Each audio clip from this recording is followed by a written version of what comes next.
Bonjour tout le monde, je m'appelle Jessie, bienvenue chez les petits plats de grand-mère. Aujourd'hui, on fait un gâteau au gruyot. Donc, recette québécoise, on va avoir besoin aujourd'hui de nos tasses à mesurer. Donc, pour commencer, on préchauffe notre four à 350 degrés Fahrenheit.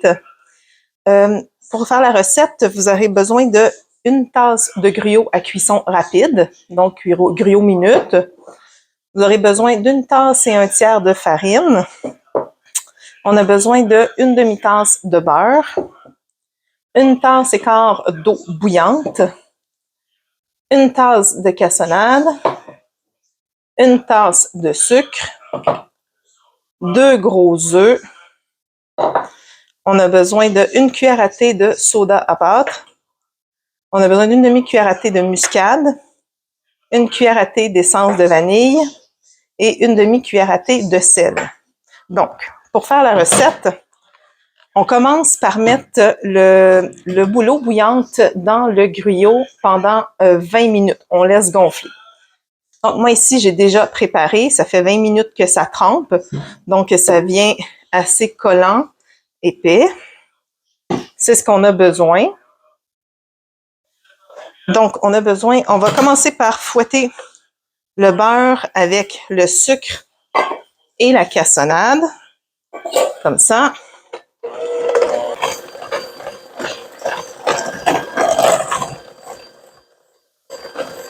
Bon, à mi-chemin, on peut ajouter les œufs.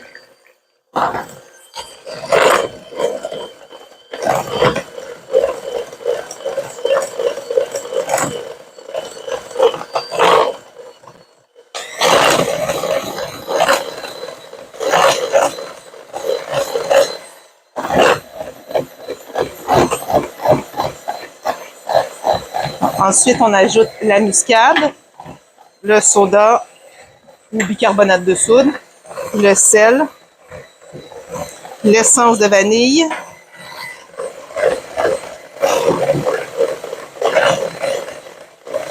bon, ensuite,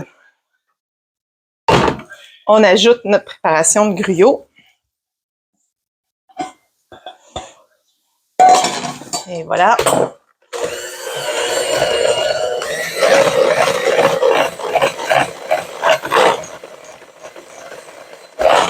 Donc, comme vous voyez, ça se liquéfie.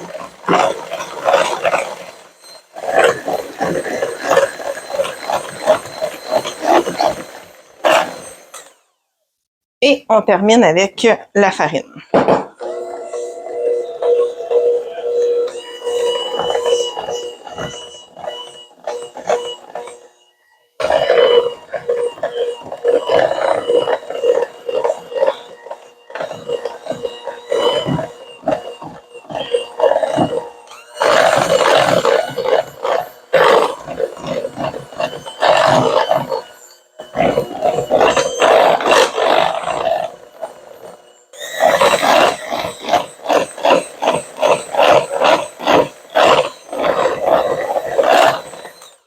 Et voilà.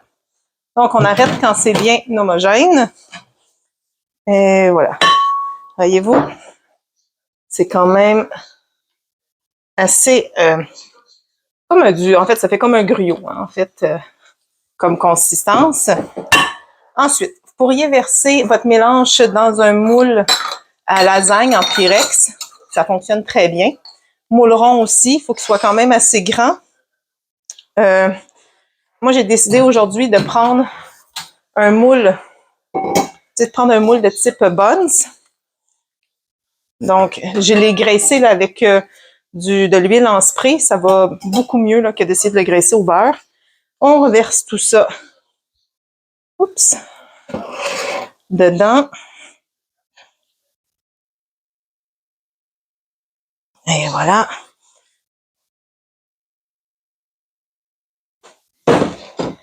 Oh, on fait des dégâts, c'est pas grave.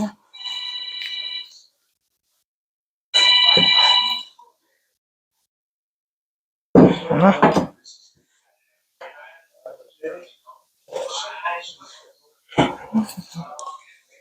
Bon.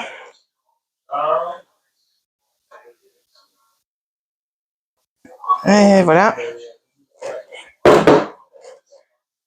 Donc, si on ne veut pas avoir de coulisses, là, on peut bien essuyer les bords comme ça. Et on enfourne pour environ 35 à 40 minutes.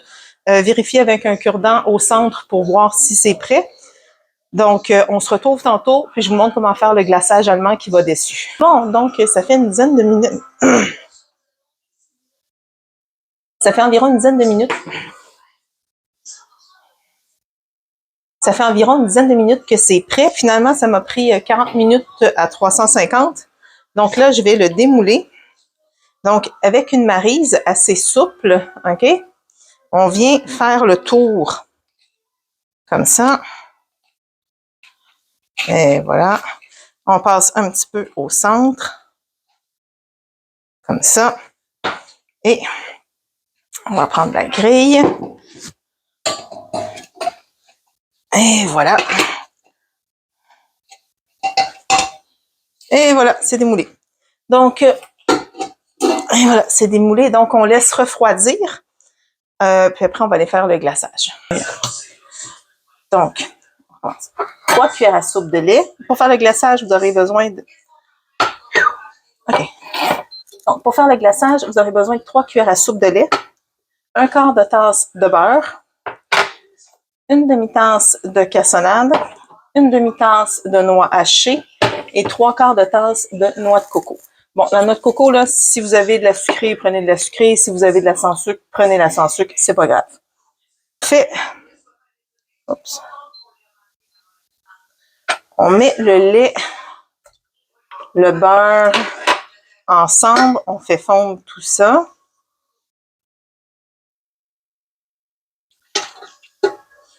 Maintenant, vu que le gâteau est encore tiède, ce qu'il faut faire avec une brochette, c'est faire des trous comme ça. Et on verse le glaçage dessus. Et voilà, comme ça.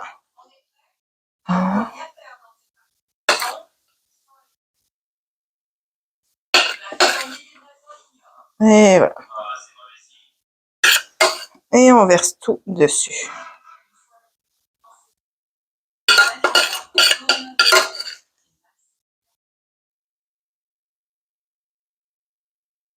Et voilà, quand ça va être assez froid, vous pourrez mettre tout ça dans une cloche à gâteau et le servir plus tard. Et voilà.